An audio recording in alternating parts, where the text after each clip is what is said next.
Welcome to the Slop Farm. Enjoy the video. You begin by dropping your best clip into a 9:16 timeline. This sets the whole short. Once done, mark the 0.3-second hook and trim aggressively so the story opens fast. Make sure to import your chosen audio and sync beats to cuts. This keeps rhythm tight.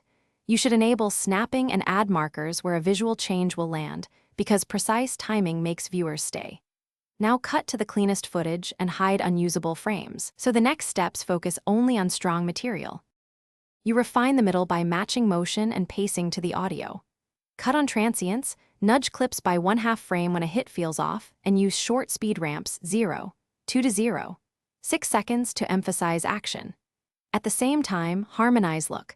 Apply a single LUT or tweak curves to match skin tones and exposure, because visual consistency reads as higher production value. Once those are set, layer graphic elements. Lower thirds and quick callouts should appear no more than 2 times to avoid clutter. You finish by polishing sound and export settings so the short uploads cleanly. Normalize dialogue and target about -14 LUFS, then add a gentle limiter to prevent clipping. For export, choose H. 264, 1080 by 1920 vertical, and set variable bitrate around 6 to 12 Mbps to balance size and quality. If your timeline stutters or frames jump after export, render a full clip sequence or transcode the source to a mezzanine codec.